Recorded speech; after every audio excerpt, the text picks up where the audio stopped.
talk about it, the more the answers will bubble to the surface. So thank you for asking the tough questions, and thank you for being here to answer them. I'm Alva Striplin, a member of the Leon County School Board and also CEO of Big Brothers Big Sisters of the Big Bend. And I'm here to introduce our Family First Workplace group today. We all know that workplaces are flexible, and understanding of the needs of its employees and their families enjoys both a social and economic benefit. Not only do they enjoy higher productivity and lower turnover from their workers, but the employees themselves are able to make better and more frequent investments in their children and in their families. In 2014, nearly 50% of working parents reported that they turned down a job offer because it would not have worked for their families. Studies from the UK, France, Germany, as well as here in the United States show that family-friendly policies have led to improved worker productivity. Improved retention saves businesses money, eliminating the time and resources they would need to spend advertising positions, interviewing candidates, and training new employees. With this economic and social impact in mind, the Family First Initiative has recently embarked on a process that both celebrates and encourages employers in the nonprofit, public, and private sectors to adopt policies, practices, and cultures that champion family friendliness. This effort has culminated in the Tallahassee Family Friendly Workplaces Certification Program, which was launched this year with great support and enthusiasm from organizations from around Tallahassee and Leon County. This session will focus on this new initiative and features voices from the business, government, and academic communities focused on how this effort is helping to make Tallahassee and Leon County one of the best places to work in the country. Participating on today's panel are Tom Derzypolski, president of Val Stern and co-chair of the Family Friendly Workplace Task Force, Atira Charles, Florida A&M University, professor in the School of Business and Industry, Jay Revell, Vice President of the Greater Tallahassee Leon Chamber of Commerce, and Nancy Miller, City Commissioner here in the City of Tallahassee. Our panel today will be moderated by Dustin Daniels from the Mayor's Office. Please welcome all the panelists and our moderator.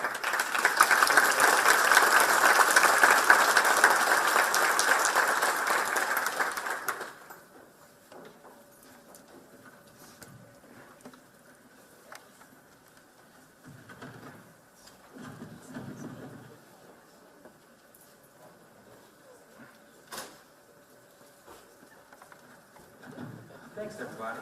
Everybody hearing it? First time. Okay. I'm actually sitting in for Sarah Tyson with Salter Mitchell. If you look in the program and you saw a beautiful woman who's supposed to moderate the panel, I'm not her, and I apologize for the inconvenience. But we have a really, really exciting conversation today. As a school board member and former co-chair of this task force, Alva Striplin kind of led on and discussed. And really, this year has been a culmination of a lot of work that business leaders, folks from government, folks from the nonprofit sector have really invested to really kind of define for our community what are those policies, what are those cultures, what are those practices that our local employers can basically engage with at their local place of business that help their employees both prioritize investments in children and families, but also allow for them themselves to kind of reap the benefits, the economic benefits of having a more supportive, engaged, productive workforce. So with us, as you all can see, we have a very diverse panel to kind of discuss that issue a little bit more. And so kind of starting us off, and Tom, we can start with you. If everybody in the panel could just introduce themselves and talk a little bit about how sort of your background or experience kind of intersects with today's conversation. Sure, my name is Tom Derzypolski, and I'm the co-founder and president at a marketing firm in town called Val Stern. I got involved with this kind of accidentally. I created my company about 7 years ago and didn't know that these were formal practices. They just felt like the right thing to do. And I didn't know we would get attention for that in any way. The mayor came and toured our office and said, I got something I need you to be involved with. And so that was my first invitation to this conference 3 years ago. And then when the task force was put together, I ended up on there and wanted to bring a private industry, small business perspective to this environment. And that's kind of how I got involved. Good morning, everybody. I'm Dr. Atira Charles. I'm a professor at Florida A&M University in the School of Business. And my research is connected to how work environments create inclusive and engaging environments for their workforce. And, they may say, oh, I'm a diversity scholar, but a lot of times we think about diversity, we think about race and gender in the workplace primarily. But what I am looking at is how do we start to look at family status and parental status as an identity and an individual difference that we need to look at also. How do we allow those different types of identities to feel included and engaged in the work environment? And my family also has an early child care center in town as well. Good morning, everyone. Glad to be with you. My name is Jay Revell. I am Vice President of the Greater Tallahassee Chamber of Commerce. And one of the key areas that I have the great pleasure of working on with our volunteers that help us populate the activities we do at the Chamber is working on how to retain more talent in our community. It's something I've always been very passionate about. I watched a lot of my younger friends leave Tallahassee once they had other opportunities in other communities, and I've always been very driven to work on how to build a better city so that people of my age and with similar interests and diverse backgrounds can choose Tallahassee as a place that they want to spend the rest of their life and see Tallahassee as a career destination. So very glad to be with you this morning. Thank you, Jay. I'm very glad. I'm Nancy Miller. I'm your city commissioner, and the first thing I want to do is say I'm so pleased that the mayor is doing this, and to see this room full of people who are getting on board of addressing the challenges and the opportunities here is just really, really exciting. I feel that as a policymaker, it's nice to be able to actually push something like this from the top, so to speak. But I came to the concept of family, what I've always referred to as family-centered workplace, from having my own business. It was very important. We employed young people, and it was very important that we were able to make it possible for them to have the flexibility to take care not only of children, but also of their older relatives. So that's a big piece of this that isn't pertinent to today, but it is part of that family-centered work environment. Today's world is very, very competitive, and no organization, either public or private, large or small, can be successful without hiring the very best people and keeping them there. So when you have a young person, Jay Revell, go to work for you, or Tom Derzypolski, or they're all young, I'm sorry. But as soon as the first thing that happens, they get married. Oh, that's wonderful. Second thing that happens is that they have a child. And with that child comes another world, and their obligations then become split between work and home, much more than they ever were before. So for an organization that will facilitate that balance, that's a real competitive advantage. I firmly believe that, and I think that's why the mayor's asked me to come speak to y'all today. Absolutely. Well, thank you for that. And kind of building off of that statement, obviously, like as we stated before, family workplaces clearly have a social benefit, right? Allowing folks to prioritize children, family, and even elderly parents. But we also know through various research and just practice that there's also an economic benefit. Could you all talk a little bit about, from your experience, either through the research or through practice, what some of those benefits are? Atira, maybe we'll start with you. So when we think about doing the people work in business work, we a lot of times try to draw a line, right? So what's right for the people, what's right for the balance sheet. And I charge everyone to understand that they are not mutually exclusive. There is literally no way to separate the two. So when we think about organizational behavior, we say that there are 3 P's at the end: productivity, performance, and profit. At the end of the day, those are the 3 things that any business is focused on. But the research also tells us that in order for people to perform, performance is a behavior. But psychology tells us that our emotions impact our attitudes and perceptions, which then impact our behaviors. So if the behavior that we want is connected to being a high performer, we have to ask ourselves, what are the thoughts and beliefs and perceptions that our employees have to increase that behavior? And people don't work when they don't feel good. People can't focus when their mind is distracted. We only have a certain capacity for our cognitions. And if we think about something like Maslow's hierarchy of needs, if our basic needs are not met, we can't focus on the higher level stuff. So you can have an employee who say, oh, can you do this report in the strategic plan? But if their kid is homesick and they don't know what to do or they have to leave, their brain is just not focused on the task at hand. So I think that we have to understand that when we talk about the business case for a family-friendly environment, we have to understand that it's truly a psychology thing, right? And we have to be able to create environments where people are feeling affirmed, where people feel embraced, where people feel valued, because that will always spill over, but we can't just focus on making the widgets anymore. We have to understand that there's a psychology to getting people in a place where they feel good about making the widget.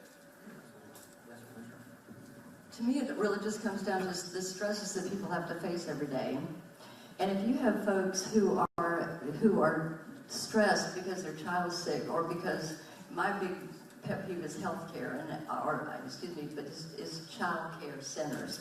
They've got to take the child somewhere, leave the child for the day, drive to work, and everybody has to be on board in the morning. Everybody has to be running around. We're all trying to get in the car to get where we need to be so everybody's on time. And then you're doing a PowerPoint at 11 o'clock, and at 10:45, your teacher calls and said, your child has a temperature. You're going to have to come pick them up because they can't stay here when they're sick. Or your father just had a surgery, and you're at work, trying to work, when you're worried about the outcome of that surgery. It's just a simple matter of the fact that happy people, healthy people, are productive people. And my folks hear me say it all the time. But it's just that simple. And studies show this to be true. Families, this type of work environment where an employee feels valued and cared for, less absenteeism, better attitude, better morale, better everything. And actually they like their employer more, and they'll stay working for that person more, which means low turnover. And everybody that has a business knows that replacing people is just very challenging. I can address the economic side of that question. As a business owner, again, I just started doing some of these things because they felt like the right thing to do. My wife's here and she works at TMH. We have 2 young children, and the struggle is real. We get what it's like when you're talking about getting the kids in the car. That was my role this morning, and my 4-year-old decided not to participate. But you have to transition through that and show up in a work environment ready to rock. Back to economics. For me, it was like finding out you love eating carrots and had no idea that they were good for you, right? So I stumbled into this, and I've discovered over our 7-year history that our employee retention and recruitment is amazing. And when you talk to our people, I believe we pay pretty darn good, but that's not what comes out. They sense that we care about them. They know their own values are there with regard to caring about their families. And when they show up, being in a creative environment, I want them to be focused. If their kid is sick, I'd much rather they take the day and be with their child and come back and be properly productive rather than sit there and appear to be busy. There's a difference. So if you got a sick kid, stay at home, take care of your family. And we've seen productivity go through the roof. The quality of our product is strong. Retention is strong. We have people apply to our company every day, and I wouldn't do anything different. Well said, everyone. I tend to think in terms of systems, and what I mean by that is I like putting systems in place that generate better odds of success. And I can tell you that the odds of a company being successful are much higher when the employees who come there every single day are happier and feel like they have the flexibility that they need to live the life that they want.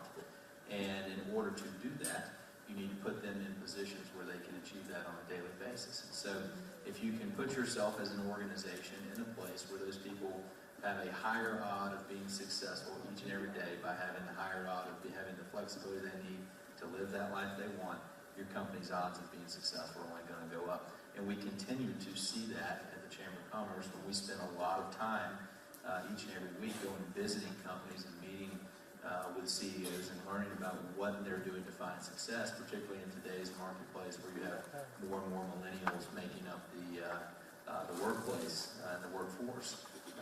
It's becoming more and more important, more and more crucial to increasing those odds of success. Absolutely. Sort of, knowing that what you all know now, just about Tom mentioned it before, you sort of stumble in doing the right thing, and then you realize there's a whole bunch of benefit that comes from it. For anyone in the audience or anyone watching this video who is thinking to themselves, but what does that mean? Like, what are some actual tangible practices? What are some of those policies? What do they look like?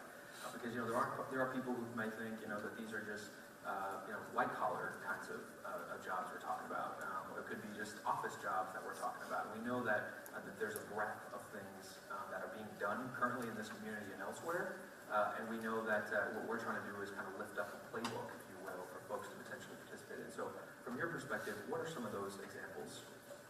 So one of the biggest things is creating a climate and a culture that allows for comfort and trust, right? Because if the employee feels that they cannot unmask themselves and go to their employer's office and say, hey, I'm having a difficult time, if they see their family challenges as a liability to their job, then that's going to be the challenge. So the question becomes, how do we create trust-building processes and communication patterns in our environment for people to feel comfortable expressing their needs? Because guess what? We can't meet the needs of our employees if we don't know what their needs are. And if everyone's just masking what their needs are, now we're just really operating as robots and drones, right? And so the question is, how do we create a human element? And I beg to say that that comes from the top. And I think that leaders of businesses in our community have to self-disclose some of their own vulnerabilities and some of their own challenges. Like he said, his 4-year-old was not compliant today. I have 3 kids, a 10-year-old daughter who's super pre-hormonal, and 2 5-year-old twin boys. And our mornings in our house look crazy.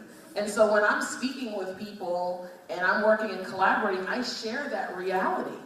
I don't just show up at work, this awesome Dr. Charles. Like, there's some mommy Atira moments that occur before that. But I'm blessed to have a dean of the business school where if there is a family challenge that emerges, I feel comfortable saying I have a family challenge. I'm pregnant with twins. My mom has stage 5 kidney disease and needs a transplant. I've had those life moments, and the only reason I was able to get my needs met is because there was an environment of trust and comfort. And so it isn't always something in a policy handbook. There's a human interaction piece that we have to focus on. This is so cool to hear a PhD tell me that I'm doing stuff right. Most business owners, they're like, they know what they're doing. Most of the time, they're working through it with you. Policy and practice, 2 different things.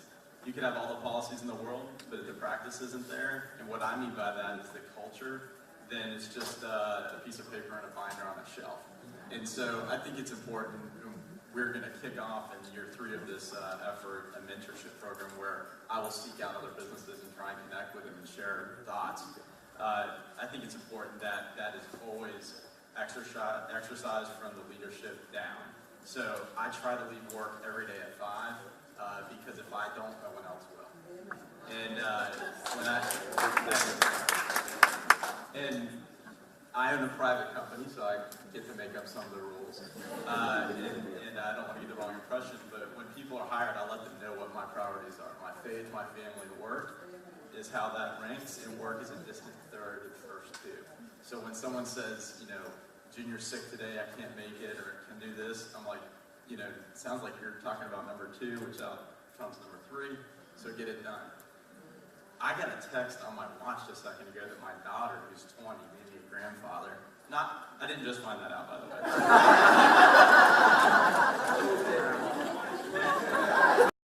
But she's going for a job interview today. lunch meeting at noon, I'm about to message an employee when I get back and say, you're going to go to lunch because I need to get Georgia, who's my granddaughter. And that was not even a hesitation.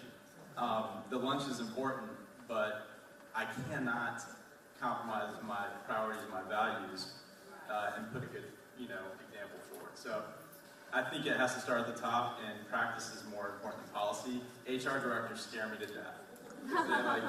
They just have all these rules, But don't let that get in the way. Try to find out how to do what's right and work around it. Commissioner Miller? I do want to share a couple things about the city that, the two things that I think that they do the best that, and the one thing that I think we ought to improve on. There is a possibility to job share. And it doesn't apply to everybody, but it's a critically important opportunity, and I'm going to follow that up with a personal story in a minute. But they also allow flex time. They also allow telecommuting if you are able to do it. It's going to depend on your job, of course. But these are things that they will allow you to do, and I think that is probably one of the most important. Flex time type policies are some of the most important things that you can give to folks, because sometimes you need to be able to come in at 9 and work till 6 instead of coming in. And some people want to come in at 7 and work till 4 or 5. And that really, I hope that most businesses could accommodate that. I mean, that's a personal style. Some people are early morning people, other people are night owls. And so whenever you want folks to be there during their most productive hours, the hours they feel, for me to go to work at 7 would be a waste of time for 2 hours. And so my employer would like for me to, you really like for me to get there a little later. But I'm good until about 11 or 12. But on that personal story, my daughter-in-law is a pediatrician. She job shares in Tampa. Because she had that position to job share, it was a huge influence on her and my son, who's also a physician, to stay in Tampa instead of come back to Tallahassee. So because of that job share situation, guys, so boo-hoo. But anyway, the other thing is that the leave programs that the city has allow you a lot of flexibility in how you use your leave. And you have ways of, by simply going to the health screenings that are offered on site, you can earn a half a day of leave just from getting a screening, which is good for you. And so you're able to acquire more leave that way. But I think that being able to have flexible use of leave policies, that's also a very important thing. The thing I would like to see us do that we are all working on is to offer child care, either with a program that is in-house or a program that is nearby. Because if back to what I said earlier, if everybody's loading up in the car to go to the same place, it is a heck of a lot easier than if you have to drive all over town. And you get to work less harried, you're less worried because your child is nearby. And if there is a problem or an unexpected situation, you can just run down and deal with it. So that's one thing I really would like to see us do a little bit more of, a lot more of. You can use your leave to deal with your child, and if someone has to leave early because of a child conference or something, that all of that is accommodated. But it sure would be nice if that child care, especially early child care, was closer. I think we also have to remember that written words communicate things. So we have to be clear about what our policy is saying underneath the typed word. So for example, when I was at Florida State University when I was pregnant with my twins, and there was an awesome maternity policy. The policy was that if you were a faculty member, you can have up to 4 or 5 months off, paid, as long as it didn't overlap into another semester. So, luckily, my sons were born August 26th, so I was able to utilize the whole fall semester as my time. But imagine if I had a colleague that had their child October 31st. They would only technically be able to have 5 or 6 weeks before having to kick into their FMLA. Another part of the policy, and here's the thing, this policy was amazing, but I'm just giving you guys some nuances about how you have to see what it communicates. You can only use it one more time in your life and career at the university. So, you have to think about, what does that communicate? Does it say it's only okay for you to have one? Does it communicate that if you have more than one as an organization, we see it as a liability and we're concerned about that? Does it say only one is worth, right? So people will all process that differently. So it's important to, even in the best policy, think about what some of those nuances in 1.2 Roman numeral 3, what that means and how that, translates to things. On that point, kind of the communication piece, right? Like what you're actually, not just the policy, but what it actually means, how it manifests. When talking to employers, or even in this room, we have leaders from all over the community, some of them business leaders, some of them government leaders, all over the place. How do we communicate with business leaders, or how do employees communicate with their places of work in a way that allows them to understand that this is not them just sort of demanding benefits for the sake of demanding them, but these are actual tangible benefits, right? I mean, we all know that to make payroll and to manage organizations in this day and age is very difficult to do, right? So how do you make sure, that we are lifting up that message in a way that it lands with people? So we're obviously free market thinkers over at the Chamber of Commerce. And a big piece of this is that the marketplace for talented workforce is beginning to show the demand for this type of work environment. And what happens is it's a simple supply and demand scenario, right? If you don't have the supply of what the workforce is looking for, they're going to go look somewhere else. And we continue to find that in this community we have great opportunities to become a place that's on the cutting edge of retaining talent and attracting talent, both from our existing universities and around the country. But in order to do that, and we're seeing the companies that are probably having the most success in doing that are the ones who are offering a very 21st century workplace environment. I don't like to wear ties, right? I'm not a fan. Generally want to be in a place, I can't look as good as you guys. I generally don't, prefer to be in environments where I have to wear ties. I can sport coat, but a tie's a little much. That's just my little personal example. But imagine a scenario of someone who's got 3 kids and a dog, and grandma maybe's living in the auxiliary unit right behind the house. They got a big family. They want to be in a place where they can have the maximum amount of flexibility to be very successful in their workplace, but also be extremely successful in their home place. And we continue to find that more and more people are looking for those types of environments in which they want to work. It's not the environment it was 50 years ago where people just went for the job and 9 to 5 and that's what you got. It's just a different world today, and we're finding more and more employers are responding to that. When we start to do more comprehensive outreach and mentoring to businesses in the community, we want to try to do as much peer-to-peer as possible so that you believe it's the person talking to you gets your challenges. In the private industry, as an owner of a company, payroll is a real thing. Recruitment and retention is a real thing. These policies have impacts in our world, and I think we need to figure out who you're talking to and figure out if they make decisions with their brain or with their heart, or maybe a combination of the two.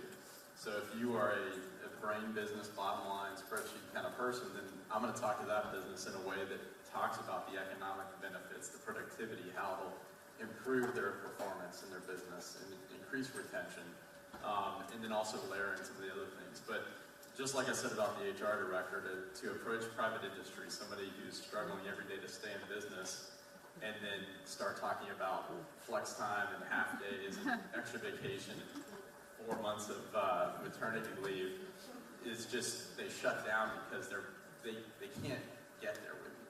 So I think you have to take baby steps. So in the management literature, there's a term called person-organization fit. And that's a concept that basically says when people are working, there's a level of alignment that they look for. And that alignment is related to their personal values and personal needs. And so what organizations also have to focus on is, how do I create more alignment with that person organization fit? The likelihood is, unless you own your own business, there's never going to be 100. But you can get as close to that as you can. And one of the ways that organizations can do that is through something we call building psychological safety.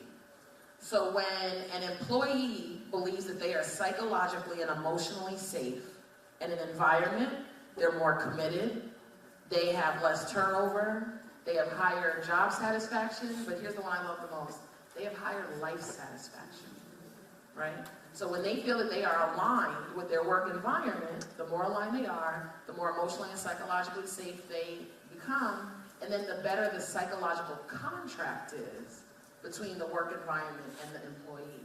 So you have to ask yourself, what types of psychological contracts am I establishing with my workforce?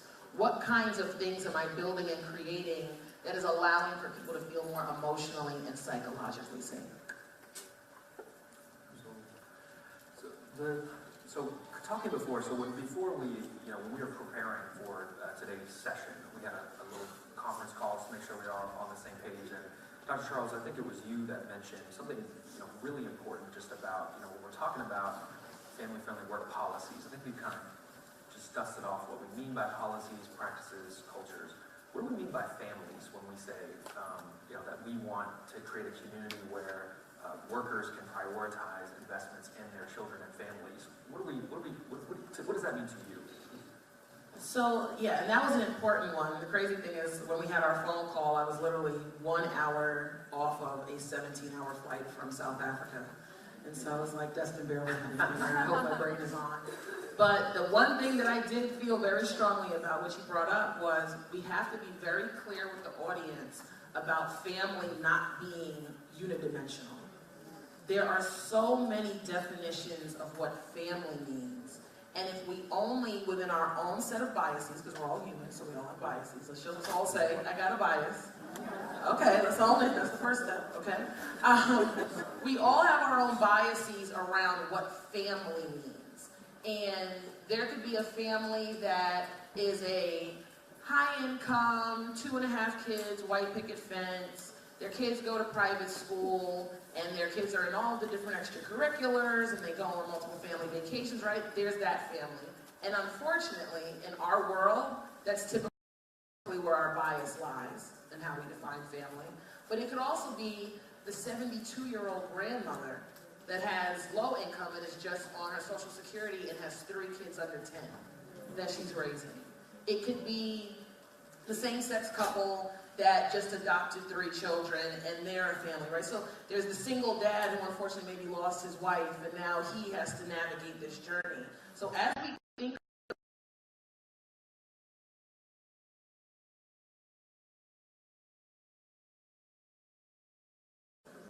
because we tend to think about family based off of what?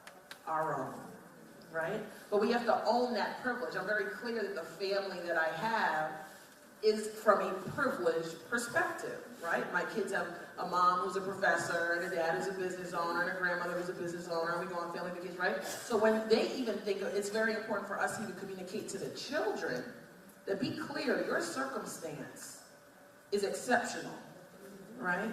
And you need to be grateful. Y'all saw I just had that conversation this morning in the car with my 3-year-old technical. So, they have to understand that, but the same way we teach children to get it, we have to hold our coworkers accountable for getting it and understanding. So maybe if your grandmother happens to be in a nursing home, you may say, hey, whatever, they'll be all right. When someone who has their grandmother living in the home with them has a different level of attachment and responsibility and level of expectation. And so we have to just be open and not allow our biases or privilege to cloud what we define as family, and also, this is a tough one, what we define as friendly. We all know people who are not friendly, period. So, to then say you have to be family friendly, that's a big expectation. So it's very clear, we have to be very clear in our policies and our communications and the tone and climate and culture that we set to be sensitive to the fact that there's a diversity of experience and a diversity of needs that needs to be met. I want to open it up to questions from the audience, so I'm going to ask staff to come and grab the mic. But just very quickly, if you could, Tom, you mentioned it a little bit before, but to the extent that people are interested in getting involved, what is the next step for this initiative, right? You mentioned the mentoring program, but can you talk a little bit more about that? And then also, just for someone sitting there who's like, you know what, I want this to be my thing. What should those folks do?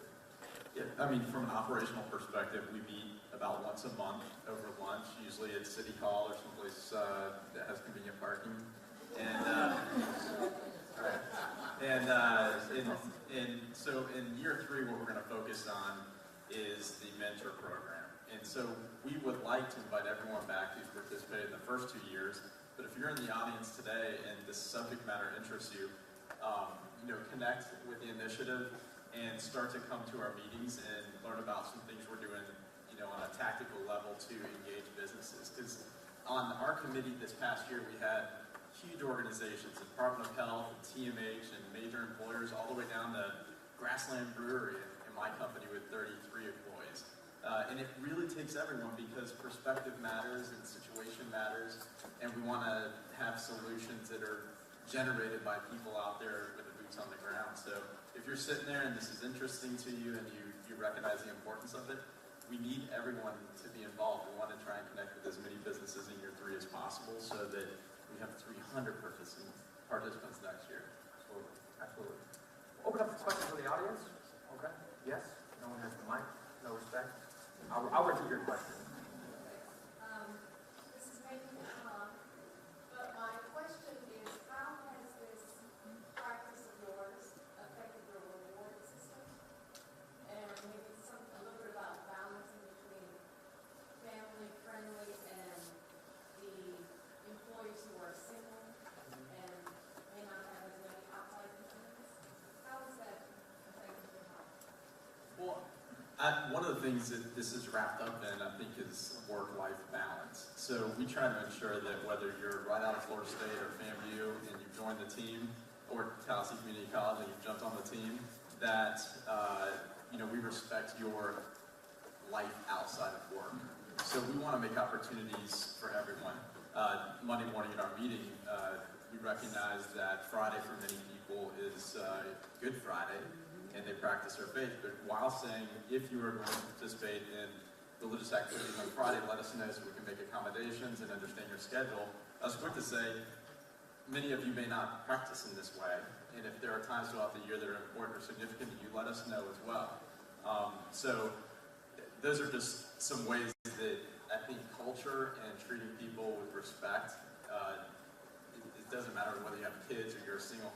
I have an employee who absolutely loves her dog. And she's like, one child. And I'd invite her to spend a day with my boys and she'd see the difference, I think. But that is, at this time, that is her. And the dog is real small. It's more like a cat dog. I always ask her, how's your cat doing? She loves that. But she really cares about her cat and her dog. The cat dog got injured and it affected her work. I mean, and it affected her pocketbook too, because that was an expensive surgery. But I don't have a pet, so I had no idea what she was going through. But I recognized that this was her family, defined families, and that was a distraction from her productivity. So we're like, why don't you take care of the cat dog, and then get done with that, come back and see us. And so I think that creates some loyalty. Another thing that's super important on the gender side, when we talk about family friendly, it tends to skew women-based. But I think we have to also understand that that's our own biases as well.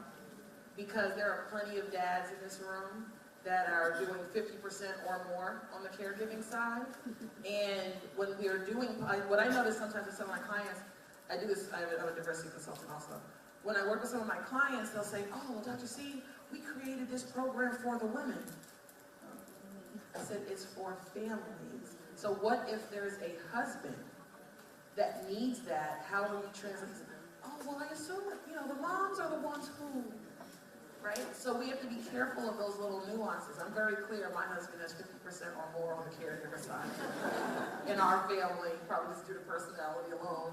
But, you know, we have to make sure that we don't think about family friendly as mother friendly. The other side is we also can't project our own biases and perceptions in thinking that mothers should be a certain way, right? So we have to acknowledge that if we have the quote-unquote type A workaholic mom that's in our workspace, we have to be careful of some of the language that we use with that mom. Don't you need to get home to your kids, right? You'd be amazed at some of the things people have shared in the research about what people say to working, high-performing, high-achieving women. So let's open up our definition of working person, mother, father, and really just make it an individual difference and not place our own societal labels on what a working woman versus a working man versus a working mother versus a working father, what that's supposed to look like.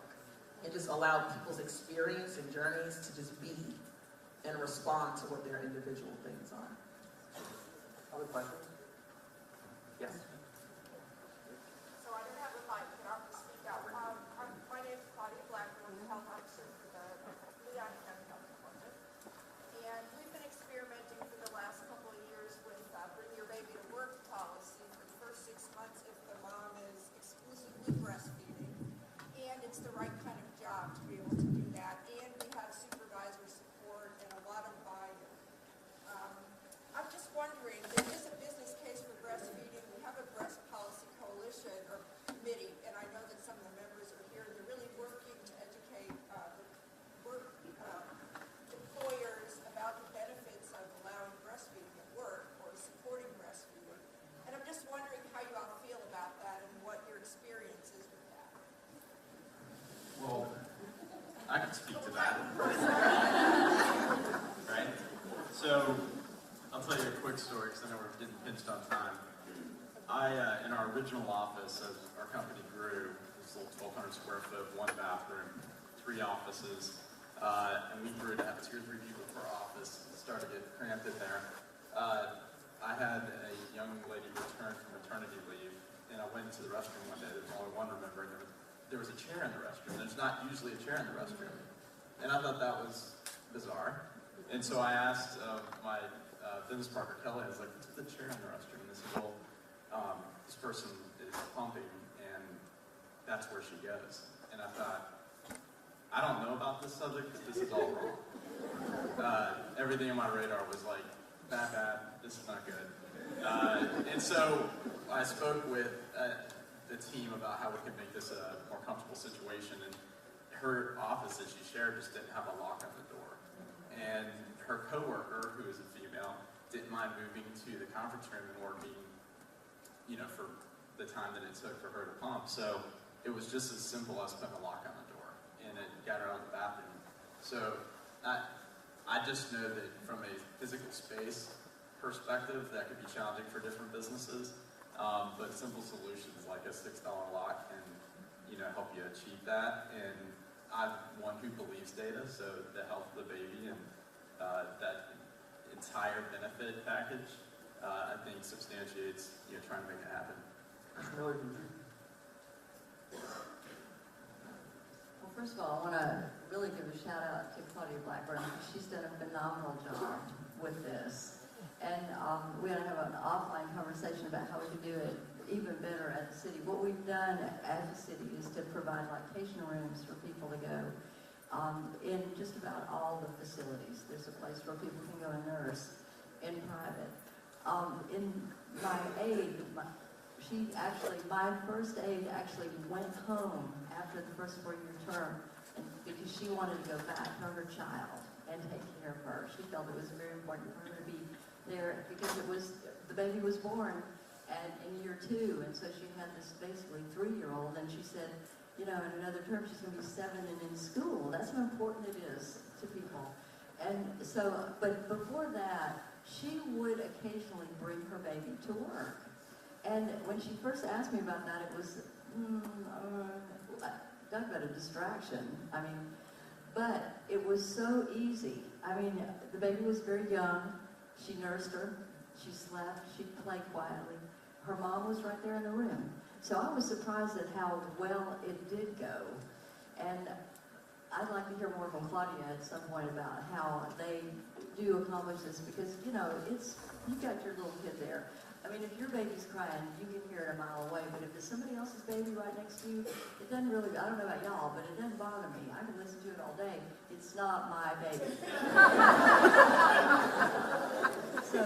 So I guess this is something that you have to really work on it with people, and the baby would have to cooperate. But having that child with the mom is, you know, it's just impossible to replace that togetherness when the child's young. And a couple of best practices with that is educating the whole workforce about breastfeeding, period. So I have nursed all my children, even the twins, for 13 months. It was interesting.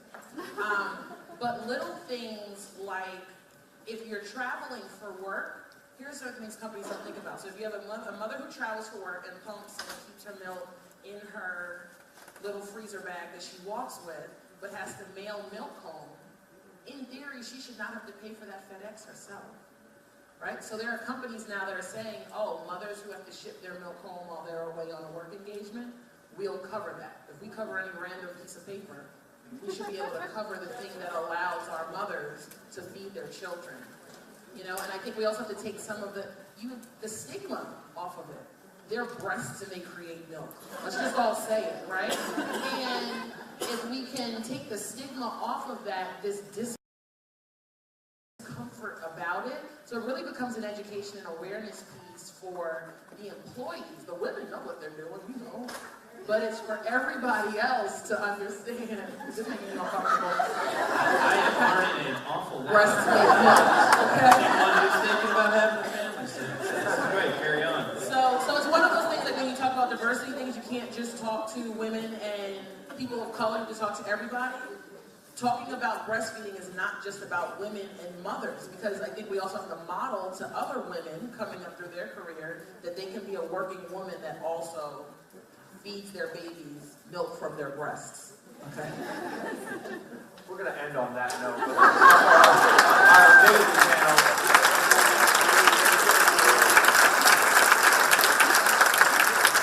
If you had told me that was going to be the last line of today's session, I don't know I would have won that bet. Absolutely, absolutely. Well, listen, so real quickly, so we're going to take a 10-minute break before our next session. You all are going to want to stick around because we have a tremendous conversation coming up about quality, our community-driven strategies, what quality looks like. So right now, we're just going to take a brief 10-minute recess, and we'll see you back here in just a few minutes. Thanks so much.